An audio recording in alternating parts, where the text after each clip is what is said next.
Assalamualaikum warahmatullahi wabarakatuh. Halo semuanya, perkenalkan nama saya Nafisa Salsabila Putri. Di sini saya akan menjelaskan tentang salah satu aspek keterampilan berbahasa, yaitu membaca. Membaca merupakan kemampuan yang harus dimiliki oleh seorang individu dalam proses pengucapan, mulai dari huruf menjadi kata, kata menjadi kalimat. Akan tetapi, membaca tidak hanya sekedar melafalkan tulisan, melainkan melibatkan aktivitas visual dan berpikir, karena dengan berpikir, pembaca bisa memahami isi bacaan tersebut. Dengan begitu, pembaca akan mendapatkan informasi dari hasil bacaan tersebut. Selanjutnya yaitu tujuan membaca. Taufina memaparkan bahwa tujuan dalam membaca itu terbagi menjadi dua, diantaranya yaitu tujuan umum dan tujuan khusus. Yang pertama yaitu tujuan umum. Tujuan umum yang pertama mendapatkan informasi. Yang kedua yaitu memperoleh pemahaman, dan yang ketiga memperoleh kesenangan. Selanjutnya yaitu tujuan khusus. Yang pertama memperoleh informasi faktual. Yang kedua, memperoleh keterangan tentang sesuatu yang khusus dan problematis.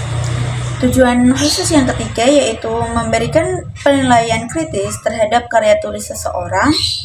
Tujuan khusus yang keempat yaitu memperoleh kenikmatan emosi dan mengisi waktu luang. Nah, dari membaca kita mendapatkan banyak sekali manfaat. Manfaat yang pertama yaitu membaca sebagai media informasi, mengandung berbagai macam informasi yang penting dan bermanfaat. Manfaat yang kedua yaitu membaca sebagai media kreatif atau hiburan. Manfaat yang ketiga, membaca sebagai media aktualisasi diri. Yang keempat, membaca sebagai media penambahan wawasan dan ilmu pengetahuan. Yang kelima, membaca sebagai media untuk mempertajam penalaran atau cara berpikir. Yang keenam, membaca sebagai media belajar suatu keterampilan. Dan manfaat yang terakhir yaitu membaca sebagai media pembentuk kecerdasan emosi, spiritual, dan lain-lain.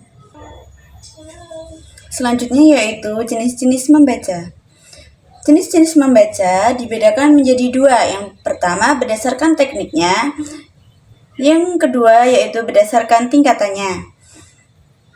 Berdasarkan tekniknya itu dibedakan menjadi dua, yaitu membaca bersuara atau nyaring. Cara membaca dengan bersuara atau cara membaca yang dilakukan dengan lisan. Cara ini dilakukan ketika belajar membaca sewaktu di sekolah dasar. Contohnya yaitu membaca naskah pengumuman, pidato, berita, serta membaca cerita dan ikrar. Yang kedua yaitu membaca dalam hati. Membaca dalam hati yaitu membaca dengan menggunakan ingatan visual yang melibatkan keaktifan mata dan ingatan yang bertujuan untuk memperoleh informasi. Selanjutnya yaitu berdasarkan tingkatannya. Yang pertama ada membaca permulaan. Membaca pada tingkatan ini merupakan kegiatan belajar mengenal bahasa tulis. Melalui tulisan itulah siswa dituntut untuk menyuarakan lambang-lambang bunyi bahasa. Tujuannya agar siswa memiliki kemampuan memahami dan menyuarakan tulisan dengan intonasi yang wajar sebagai dasar untuk dapat membaca lanjut. Yang kedua yaitu ada membaca lanjut. Membaca lanjut merupakan tingkat proses penguasaan membaca untuk memperoleh isi pesan yang terkandung dalam tulisan.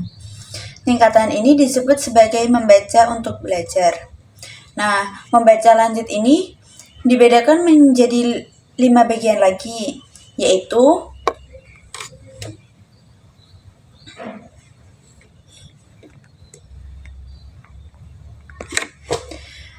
membaca insentif. Membaca insentif yaitu cara membaca yang dilakukan secara seksama terhadap rincian-rincian suatu teks atau bacaan. Yang kedua ada membaca teknik. Membaca teknik ini salah satu jenis membaca yang menuntut pembaca mampu melafalkan kata secara benar, menempatkan jeda secara tepat, menerapkan tempo, nada, durasi, tekanan, serta intonasi secara seksama. Yang ketiga ada membaca ekspresi. Membaca ekspresi ini yaitu kegiatan mengekspresikan teks sehingga apa yang semula berbentuk tulisan atau teks dapat dihidupkan dalam bentuk lisan dengan segala muatan emosi dan karakter. Yang keempat ada membaca cepat. Membaca cepat ini merupakan jenis membaca yang menitik beratkan pada pemahaman gagasan pokok secara tepat dan berlangsung dalam waktu yang relatif singkat. Yang terakhir ada membaca kritis.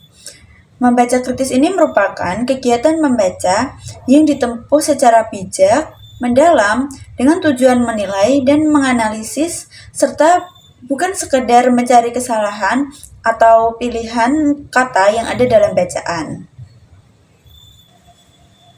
Sekian yang dapat saya sampaikan, kurang lebihnya mohon maaf. Wassalamualaikum warahmatullahi wabarakatuh. Terima kasih semuanya.